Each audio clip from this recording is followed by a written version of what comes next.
Capítulo 3. Del diario de Jonathan Harker, continuación.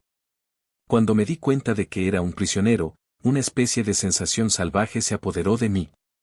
Corrí arriba y abajo por las escaleras, pulsando cada puerta y mirando a través de cada ventana que encontraba, pero después de un rato la convicción de mi impotencia se sobrepuso a todos mis otros sentimientos. Ahora, después de unas horas, cuando pienso en ello me imagino que debo haber estado loco, pues me comporté muy semejante a una rata cogida en una trampa. Sin embargo, cuando tuve la convicción de que era impotente, me senté tranquilamente, tan tranquilamente como jamás lo he hecho en mi vida, y comencé a pensar que era lo mejor que podía hacer. De una cosa sí estoy seguro, que no tiene sentido dar a conocer mis ideas al conde. Él sabe perfectamente que estoy atrapado, y como él mismo es quien lo ha hecho, e indudablemente tiene sus motivos para ello, si le confieso completamente mi situación solo tratará de engañarme. Por lo que hasta aquí puedo ver, mi único plan será mantener mis conocimientos y mis temores para mí mismo, y mis ojos abiertos. Sé que o estoy siendo engañado como un niño, por mis propios temores, o estoy en un aprieto, y si esto último es lo verdadero, necesito y necesitaré todos mis sesos para poder salir adelante. Apenas había llegado a esta conclusión cuando oí que la gran puerta de abajo se cerraba, y supe que el conde había regresado. No llegó de inmediato a la biblioteca, por lo que yo cautelosamente regresé a mi cuarto, y lo encontré arreglándome la cama. Esto era raro, pero solo confirmó lo que yo ya había estado sospechando durante bastante tiempo: en la casa no había sirvientes. Cuando después lo vi a través de la hendidura de los goznes de la puerta arreglando la mesa en el comedor, ya no tuve ninguna duda, pues si él se encargaba de hacer todos aquellos oficios minúsculos, seguramente era la prueba de que no había nadie más en el castillo, y el mismo conde debió haber sido el cochero que me trajo en la calesa hasta aquí. Esto es un pensamiento terrible, pues si es así, significa que puede controlar a los lobos, tal como lo hizo, por el solo hecho de levantar la mano en silencio. ¿Por qué habrá sido que toda la gente en Bistritz y en el coche sentían tanto temor por mí? ¿Qué significado le daban al crucifijo, al ajo, a la rosa salvaje, al fresno de montaña? Bendita sea aquella buena mujer que me colgó el crucifijo alrededor del cuello. Me da consuelo y fuerza cada vez que lo toco. Es divertido que una cosa a la cual me enseñaron que debía ver con desagrado y como algo idolátrico pueda ser de ayuda en tiempo de soledad y problemas. ¿Es que hay algo en la esencia misma de la cosa, o es que es un medio, una ayuda tangible que evoca el recuerdo de simpatías y consuelos? Puede ser que alguna vez deba examinar este asunto y tratar de decirme acerca de él. Mientras tanto debo averiguar todo lo que pueda sobre el conde Drácula, pues eso me puede ayudar a comprender. Esta noche lo haré que hable sobre él mismo, volteando la conversación en esa dirección. Sin embargo, debo ser muy cuidadoso para no despertar sus sospechas. Medianoche. He tenido una larga conversación con el conde. Le hice unas cuantas preguntas acerca de la historia de Transilvania, y él respondió al tema en forma maravillosa. Al hablar de cosas y personas, y especialmente de batallas, habló como si hubiese estado presente en todas ellas. Esto me lo explicó posteriormente diciendo que para un boyar el orgullo de su casa y su nombre es su propio orgullo, que la gloria de ellos es su propia gloria, que el destino de ellos es su propio destino. Siempre que habló de su casa se refería a ella diciendo nosotros, y casi todo el tiempo habló en plural, tal como hablan los reyes. Me gustaría poder escribir aquí exactamente todo lo que él dijo, pues para mí resulta extremadamente fascinante. Parecía estar ahí toda la historia del país. A medida que hablaba se fue excitando, y se paseó por el cuarto tirando de sus grandes bigotes blancos y sujetando todo lo que tenía en sus manos como si fuese a estrujarlo a pura fuerza. Dijo una cosa que trataré de describir lo más exactamente posible que pueda, pues a su manera, en ella está narrada toda la historia de su raza. Nosotros los ezequielios tenemos derecho a estar orgullosos, pues por nuestras venas circula la sangre de muchas razas bravías que pelearon como pelean los leones por su señorío. Aquí, en el torbellino de las razas europeas, la tribu Ugric trajo desde Islandia el espíritu de lucha que Thor y Woden les habían dado, y cuyos berserkers demostraron tan clara e intensamente en las costas de Europa, que digo, y de Asia y de África también, que la misma gente creyó que habían llegado los propios hombres lobos. Aquí también, cuando llegaron, encontraron a los hunos, cuya furia guerrera había barrido la tierra como una llama viviente, de tal manera que la gente moribunda creía que en sus venas corría la sangre de aquellas brujas antiguas, quienes expulsadas de Seitia se acoplaron con los diablos en el desierto. Tontos, tontos. ¿Qué diablo o qué bruja ha sido alguna vez tan grande como Atila, cuya sangre está en estas venas? Dijo, levantando sus brazos. Puede ser extraño que nosotros seamos una raza conquistadora, que seamos orgullosos, que cuando los magiares, los lombardos, los avares, los búlgaros o los turcos se lanzaron por miles sobre nuestras fronteras nosotros los hayamos rechazado. Es extraño que cuando Arpad y sus legiones se desparramaron por la patria húngara nos encontraran aquí al llegar a la frontera, que el Onfoglala se completara aquí. Y cuando la inundación húngara se desplazó hacia el este, los esequelios fueron proclamados parientes por los misteriosos magiares, y fue a nosotros durante siglos que se nos confió la guardia de la frontera de Turquía. Hay más que eso todavía, el interminable deber de la guardia de la frontera, pues como dicen los turcos el agua duerme, y el enemigo vela. ¿Quién más feliz que nosotros entre las 4 naciones recibió la espada ensangrentada, o corrió más rápidamente al lado del rey cuando éste lanzaba su grito de guerra? ¿Cuándo fue redimida la gran vergüenza de la nación, la vergüenza de Kasova, cuando las banderas de los valacos y de los magiares cayeron abatidas bajo la creciente? ¿Quién fue sino uno de mi propia raza que bajo el nombre de Voivode cruzó el Danubio y batió a los turcos en su propia tierra? Este era indudablemente un Drácula. ¿Quién fue aquel que a su propio hermano indigno, cuando hubo caído, vendió su gente a los turcos y trajo sobre ellos la vergüenza de la esclavitud? No fue, pues, este Drácula, quien inspiró a aquel otro de su raza que en edades posteriores llevó una y otra vez a sus fuerzas sobre el gran río y dentro de Turquía, que, cuando era derrotado regresaba una y otra vez, aunque tuviera que ir solo al sangriento campo donde sus tropas estaban siendo mortalmente destrozadas, porque sabía que solo él podía garantizar el triunfo. Dicen que él solo pensaba en él mismo. Bah. ¿De qué sirven los campesinos sin un jefe? ¿En qué termina una guerra que no tiene un cerebro y un corazón que la dirija? Más todavía, cuando, después de la batalla de Moax, nos sacudimos el yugo húngaro, nosotros los de sangre Drácula estábamos entre sus dirigentes, pues nuestro espíritu no podía soportar que no fuésemos libres. Ah, joven amigo, los esequelios, y los Drácula como la sangre de su corazón, su cerebro y sus espadas, pueden enorgullecerse de una tradición que los retoños de los hongos como los Habsburgo y los Romanov nunca pueden alcanzar. Los días de guerra ya terminaron. La sangre es una cosa demasiado preciosa en estos días de paz deshonorable, y las glorias de las grandes razas son como un cuento que se narra. Para aquel tiempo ya se estaba acercando la mañana, y nos fuimos a acostar. Rek, este diario parece tan horrible como el comienzo de las noches árabes, pues todo tiene que suspenderse al cantar el gallo, o como el fantasma del padre de Hamlet. 12 de mayo. Permítaseme comenzar con hechos, con meros y escuetos hechos, verificados con libros y números, y de los cuales no puede haber duda alguna.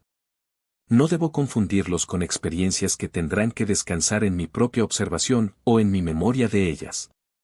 Anoche, cuando el conde llegó de su cuarto, comenzó por hacerme preguntas de asuntos legales y en la manera en que se tramitaban cierta clase de negocios. Había pasado el día fatigadamente sobre libros y, simplemente para mantener mi mente ocupada, comencé a reflexionar sobre algunas cosas que había estado examinando en la posada de Lincoln. Hay un cierto método en las pesquisas del conde, de tal manera que trataré de ponerlas en su orden de sucesión. El conocimiento puede de alguna forma y alguna vez serme útil. Primero me preguntó si un hombre en Inglaterra puede tener 2 procuradores o más. Le dije que si deseaba podía tener una docena, pero que no sería oportuno tener más de un procurador empleado en una transacción, debido a que solo podía actuar uno cada vez, y que estarlos cambiando sería seguro actuar en contra de su interés. Pareció que entendió bien lo que le quería decir y continuó preguntándome si habría una dificultad práctica al tener un hombre atendiendo, digamos, las finanzas, y a otro preocupándose por los embarques, en caso de que se necesitara ayuda local en un lugar lejano de la casa del procurador financiero. Yo le pedí que me explicara más completamente, de tal manera que no hubiera oportunidad de que yo pudiera darle un juicio erróneo. Entonces dijo: pondré un ejemplo. su amigo y mío, el señor Peter Hawkins, desde la sombra de su bella catedral en Exeter, que queda bastante retirada de Londres, compra para mí a través de sus buenos oficios una propiedad en Londres. Muy bien. Ahora déjeme decirle francamente, a menos que usted piense que es muy extraño que yo haya solicitado los servicios de alguien tan lejos de Londres, en lugar de otra persona residente ahí, que mi único motivo fue que ningún interés local fuese servido excepto mis propios deseos. Y como alguien residiendo en Londres pudiera tener, tal vez, algún propósito para sí o para amigos a quienes sirve, busqué a mi agente en la campiña, cuyos trabajos solo serían para mi interés. Ahora, supongamos, yo, que tengo muchos asuntos pendientes, deseo embarcar algunas cosas, digamos, a Newcastle, o Durham, o Harwich, o Dover, ¿no podría ser que fuese más fácil hacerlo consignándolas a uno de estos puertos?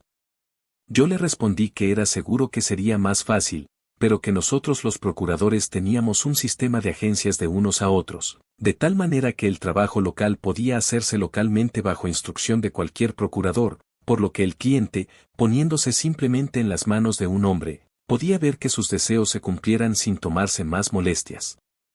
Pero, dijo él, yo tendría la libertad de dirigirme a mí mismo. ¿No es así? Por supuesto, le repliqué, y así hacen muchas veces hombres de negocios, quienes no desean que la totalidad de sus asuntos sean conocidos por una sola persona.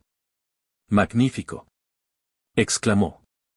Y entonces pasó a preguntarme acerca de los medios para enviar cosas en consignación y las formas por las cuales se tenían que pasar, y toda clase de dificultades que pudiesen sobrevenir, pero que pudiesen ser previstas pensándolas de antemano.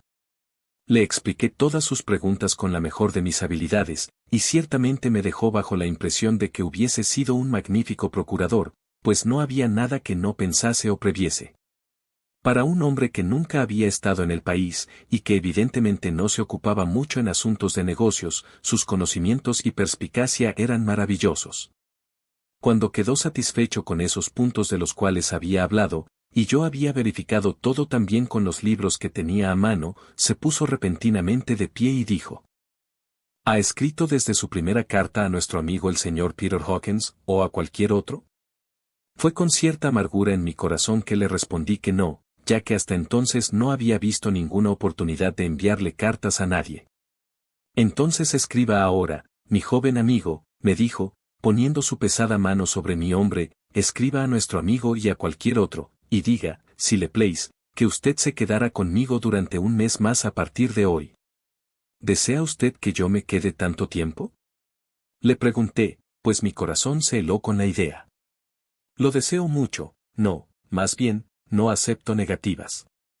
Cuando su señor, su patrón, como usted quiera, encargó que alguien viniese en su nombre, se entendió que solo debían consultarse mis necesidades. Yo no he escatimado, ¿no es así? ¿Qué podía hacer yo sino inclinarme y aceptar? Era el interés del señor Hawkins y no el mío, y yo tenía que pensar en él, no en mí. Y además, mientras el conde Drácula estaba hablando, había en sus ojos y en sus ademanes algo que me hacía recordar que era su prisionero, y que aunque deseara realmente no tenía dónde escoger. El conde vio su victoria en mi reverencia y su dominio en la angustia de mi rostro, pues de inmediato comenzó a usar ambos, pero en su propia manera suave e irresistible. Le suplico, mi buen joven amigo, que no hable de otras cosas sino de negocios en sus cartas. Indudablemente que le gustará a sus amigos saber que usted se encuentra bien, y que usted está ansioso de regresar a casa con ellos, ¿no es así? Mientras hablaba me entregó 3 hojas de papel y 3 sobres. Eran finos, destinados al correo extranjero, y al verlo a él, notando su tranquila sonrisa con los agudos dientes caninos sobresaliéndole sobre los rojos labios inferiores, comprendí también como si se me hubiese dicho con palabras que debía tener bastante prudencia con lo que escribía, pues él iba a leer su contenido. Por lo tanto, tomé la determinación de escribir por ahora solo unas notas normales, pero escribirle detalladamente al señor Hawkins en secreto. Y también a Mina, pues a ella le podía escribir en taquigrafía, lo cual seguramente dejaría perplejo al conde si leía la carta. Una vez que hube escrito mis 2 cartas, me senté calmadamente, leyendo un libro mientras el conde escribía varias notas, acudiendo mientras las escribía a algunos libros sobre su mesa. Luego tomó mis 2 cartas y las colocó con las de él, y guardó los utensilios con que había escrito. En el instante en que la puerta se cerró tras él, yo me incliné y miré los sobres que estaban boca abajo sobre la mesa. No sentí ningún escrúpulo en hacer esto, pues bajo las circunstancias sentía que debía protegerme de cualquier manera posible. Una de las cartas estaba dirigida a Samuel F. Billington, número 7, La Creciente, Whitby, otra a Erleutner, Varna, la tercera era para Coutts & Co., Londres, y la cuarta para Ern Klopstock & Belrod, banqueros, Budapest. La segunda y la cuarta no estaban cerradas. Estaba a punto de verlas cuando noté que la perilla de la puerta se movía. Me dejé caer sobre mi asiento, teniendo apenas el tiempo necesario para colocar las cartas como habían estado y para reiniciar la lectura de mi libro, antes de que el conde entrara llevando todavía otra carta en la mano. Tomó todas las otras misivas que estaban sobre la mesa y las estampó cuidadosamente, y luego, volviéndose a mí, dijo: «Confío en que usted me perdonará, pero tengo mucho trabajo en privado que hacer esta noche. Espero que usted encuentre todas las cosas que necesita». Ya en la puerta se volvió, y después de un momento de pausa, dijo: «Permítame que le aconseje, mi querido joven amigo, no, permítame que le advierta con toda seriedad que en caso de que usted deje estos cuartos, por ningún motivo se quede dormido en cualquier otra parte del castillo. Es viejo y tiene muchas memorias, y hay muchas pesadillas para aquellos que no duermen sabiamente. Se lo advierto. En caso de que el sueño lo dominase ahora o en otra oportunidad o esté a punto de dominarlo, regrese deprisa a su propia habitación o a estos cuartos, pues entonces podrá descansar a salvo.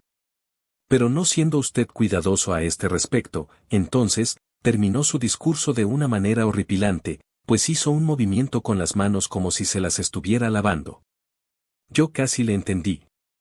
Mi única duda era de si cualquier sueño pudiera ser más terrible que la red sobrenatural, horrible, de tenebrosidad y misterio que parecía estarse cerrando a mi alrededor. Más tarde.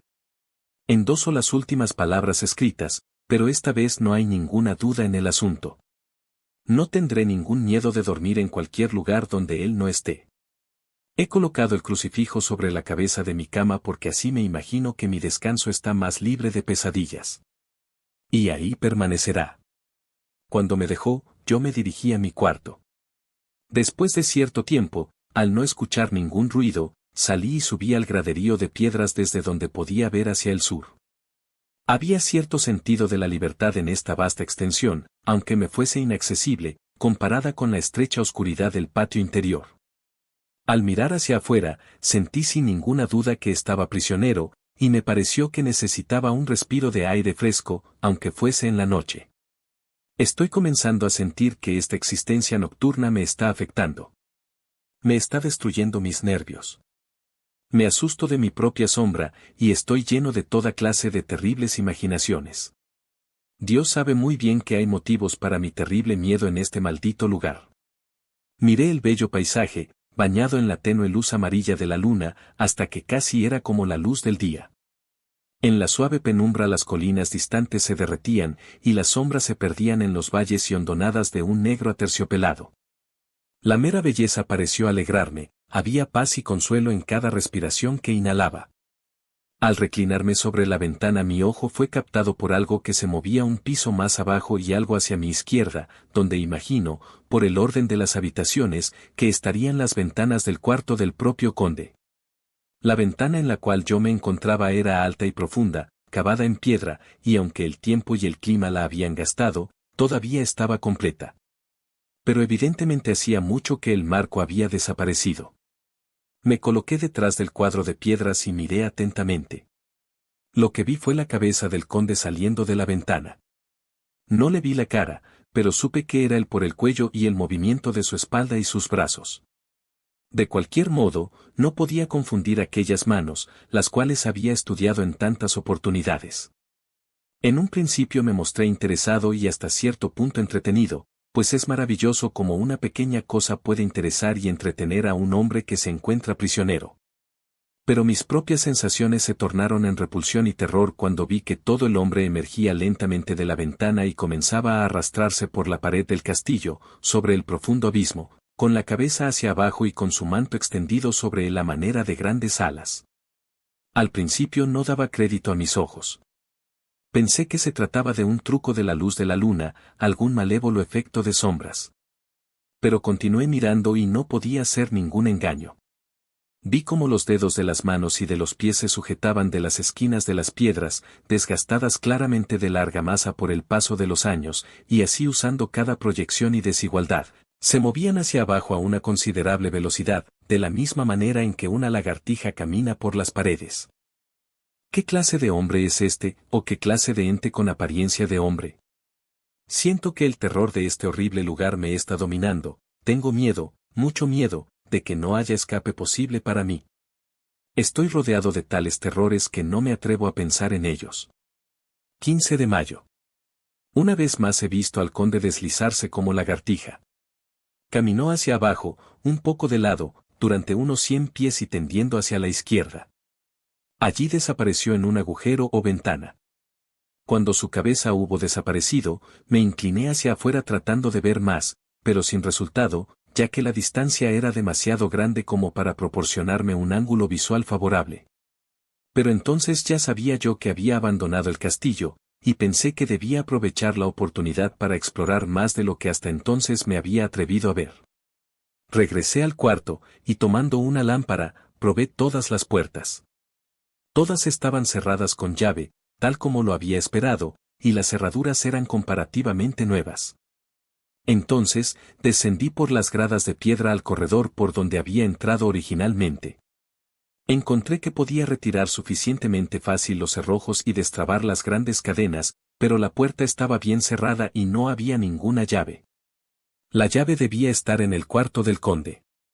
Tengo que vigilar en caso de que su puerta esté sin llave, de manera que pueda conseguirla y escaparme.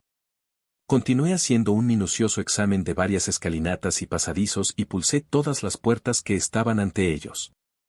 Una o dos habitaciones cerca del corredor estaban abiertas, pero no había nada en ellas, nada que ver excepto viejos muebles, polvorientos por el viento y carcomidos de la polilla. Por fin, sin embargo, encontré una puerta al final de la escalera, la cual, aunque parecía estar cerrada con llave, cedió un poco a la presión.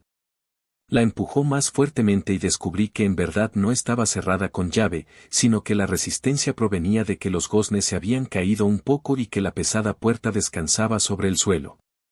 Allí había una oportunidad que bien pudiera ser única, de tal manera que hice un esfuerzo supremo, y después de muchos intentos la forcé hacia atrás de manera que podía entrar. Me encontraba en aquellos momentos en un ala del castillo mucho más a la derecha que los cuartos que conocía y un piso más abajo. Desde las ventanas pude ver que la serie de cuartos estaban situados a lo largo hacia el sur del castillo, con las ventanas de la última habitación viendo tanto al este como al sur. De ese último lado, tanto como del anterior, había un gran precipicio. El castillo estaba construido en la esquina de una gran peña, de tal manera que era casi inexpugnable en 3 de sus lados, y grandes ventanas estaban colocadas aquí donde ni la honda, ni el arco, ni la culebrina podían alcanzar, siendo aseguradas así luz y comodidad, a una posición que tenía que ser resguardada. Hacia el oeste había un gran valle, y luego, levantándose allá muy lejos, una gran cadena de montañas dentadas, elevándose pico a pico, donde la piedra desnuda estaba salpicada por fresnos de montaña y abrojos, cuyas raíces se agarraban de las rendijas, hendiduras y rajaduras de las piedras. Esta era evidentemente la porción del castillo ocupada en días pasados por las damas, pues los muebles tenían un aire más cómodo del que hasta entonces había visto. Las ventanas no tenían cortinas, y la amarilla luz de la luna reflejándose en las hondonadas diamantinas, permitía incluso distinguir los colores, mientras suavizaba la cantidad de polvo que yacía sobre todo, y en alguna medida disfrazaba los efectos del tiempo y la polilla. Mi lámpara tenía poco efecto en la brillante luz de la luna, pero yo estaba alegre de tenerla conmigo, pues en el lugar había una tenebrosa soledad que hacía temblar mi corazón y mis nervios. A pesar de todo era mejor que vivir solo en los cuartos que había llegado a odiar debido a la presencia del conde, y después de tratar un poco de dominar mis nervios, me sentí sobrecogido por una suave tranquilidad. Y aquí me encuentro, sentado en una pequeña mesa de roble donde en tiempos antiguos alguna bella dama solía tomar la pluma, con muchos pensamientos y más rubores, para mal escribir su carta de amor, escribiendo en mi diario en taquigrafía todo lo que ha pasado desde que lo cerré por última vez. Es el siglo XIX, muy moderno, con toda su alma. Y sin embargo, a menos que mis sentidos me engañen, los siglos pasados tuvieron y tienen poderes peculiares de ellos, que la mera modernidad no puede matar. Más tarde, mañana del 16 de mayo. Dios me preserve cuerdo, pues a esto estoy reducido. Seguridad y confianza en la seguridad son cosas del pasado. Mientras yo viva aquí solo hay una cosa que desear, y es que no me vuelva loco, si de hecho no estoy loco ya. Si estoy cuerdo, entonces es desde luego enloquecedor pensar que de todas las cosas podridas que se arrastran en este odioso lugar, el conde es la menos tenebrosa para mí, que solo en él puedo yo buscar la seguridad, aunque ésta solo sea mientras pueda servir a sus propósitos. Gran Dios, Dios piadoso. Dadme la calma, pues en esa dirección indudablemente me espera la locura. Empiezo a ver nuevas luces sobre ciertas cosas que antes me tenían perplejo. Hasta ahora no sabía verdaderamente lo que quería dar a entender Shakespeare cuando hizo que Hamlet dijera: mis libretas, pronto, mis libretas. Es imprescindible que lo escriba, etc. Pues ahora, sintiendo como si mi cerebro estuviese desquiciado o como si hubiese llegado el golpe que terminará en su trastorno, me vuelvo a mi diario buscando reposo. El hábito de anotar todo minuciosamente debe ayudarme a tranquilizar. La misteriosa advertencia del conde me asustó, pero más me asusta ahora cuando pienso en ella, pues para lo futuro tiene un terrorífico poder sobre mí. Tendré dudas de todo lo que me diga. Una vez que hube escrito en mi diario y que hube colocado nuevamente la pluma y el libro en el bolsillo, me sentí soñoliento. Recordé inmediatamente la advertencia del conde, pero fue un placer desobedecerla.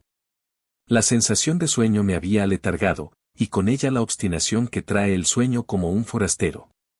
La suave luz de la luna me calmaba, y la vasta extensión afuera me daba una sensación de libertad que me refrescaba.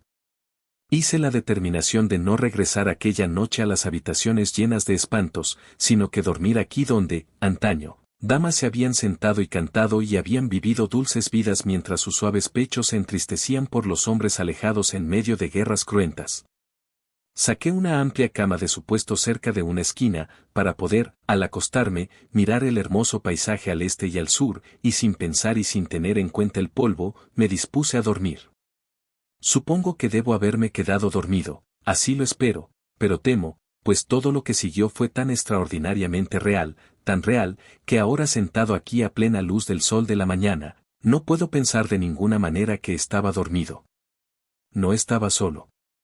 El cuarto estaba lo mismo, sin ningún cambio de ninguna clase desde que yo había entrado en él. A la luz de la brillante luz de la luna podía ver mis propias pisadas marcadas donde había perturbado la larga acumulación de polvo. En la luz de la luna al lado opuesto donde yo me encontraba estaban tres jóvenes mujeres, mejor dicho tres damas, debido a su vestido y a su porte. En el momento en que las vi pensé que estaba soñando, pues, aunque la luz de la luna estaba detrás de ellas, no proyectaba ninguna sombra sobre el suelo. Se me acercaron y me miraron por un tiempo, y entonces comenzaron a murmurar entre ellas. Dos eran de pelo oscuro y tenían altas narices aguileñas, como el conde, y grandes y penetrantes ojos negros, que casi parecían ser rojos contrastando con la pálida luna amarilla. La otra era rubia, increíblemente rubia, con grandes mechones de dorado pelo ondulado y ojos como pálidos zafiros. Me pareció que de alguna manera yo conocía su cara, y que la conocía en relación con algún sueño tenebroso, pero de momento no pude recordar dónde ni cómo. Las tres tenían dientes blancos brillantes que refulgían como perlas contra el rubí de sus labios voluptuosos. Algo había en ellas que me hizo sentirme inquieto, un miedo a la vez nostálgico y mortal. Sentí en mi corazón un deseo malévolo, llameante, de que me besaran con esos labios rojos. No está bien que yo anote esto, en caso de que algún día encuentre los ojos de Mina y la haga padecer, pero es la verdad. Murmuraron entre sí, y entonces las tres rieron, con una risa argentina, musical, pero tan dura como si su sonido jamás hubiese pasado a través de la suavidad de unos labios humanos. Era como la dulzura intolerable, tintineante, de los vasos de agua cuando son tocados por una mano diestra. La mujer rubia sacudió coquetamente la cabeza, y las otras dos insistieron en ella. Una dijo: Adelante. Tú vas primero y nosotras te seguimos, tuyo es el derecho de comenzar. La otra agregó: Es joven y fuerte. Hay besos para todas. Yo permanecí quieto, mirando bajo mis pestañas la agonía de una deliciosa expectación. La muchacha rubia avanzó y se inclinó sobre mí hasta que pude sentir el movimiento de su aliento sobre mi rostro. En un sentido era dulce, dulce como la miel, y enviaba, como su voz, el mismo tintineo a través de los nervios, pero con una amargura debajo de lo dulce, una amargura ofensiva como la que se huele en la sangre. Tuve miedo de levantar mis párpados, pero miré y vi perfectamente debajo de las pestañas. La muchacha se arrodilló y se inclinó sobre mí, regocijándose simplemente. Había una voluptuosidad deliberada que era a la vez maravillosa y repulsiva, y en el momento en que dobló su cuello se relamió los labios como un animal, de manera que pude ver la humedad brillando en sus labios escarlata a la luz de la luna y la lengua roja cuando golpeaba sus blancos y agudos dientes. Su cabeza descendió y descendió a medida que los labios pasaron a lo largo de mi boca y mentón, y parecieron posarse sobre mi garganta.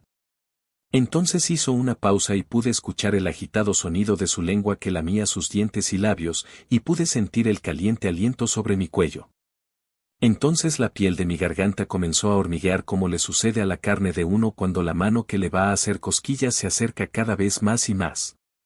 Pude sentir el toque suave, tembloroso, de los labios en la piel supersensitiva de mi garganta, y la fuerte presión de dos dientes agudos, simplemente tocándome y deteniéndose ahí. Cerré mis ojos en un lánguido éxtasis y esperé con el corazón latiéndome fuertemente.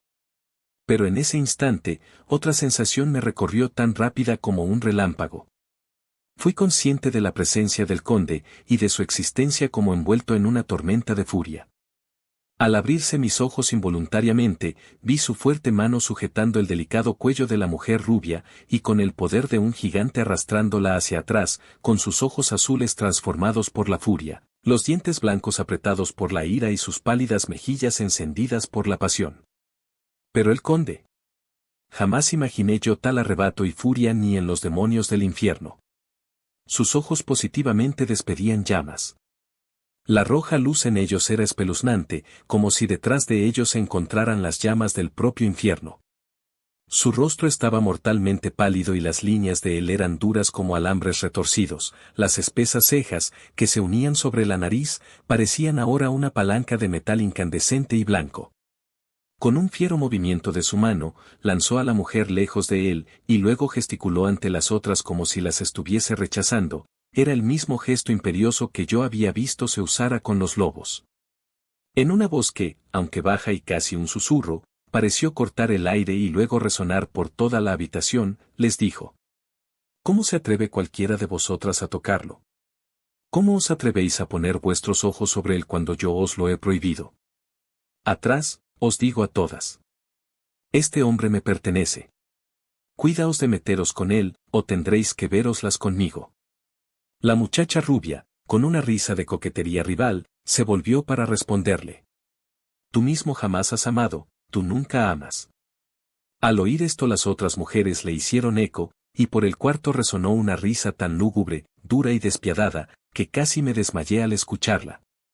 Parecía el placer de los enemigos.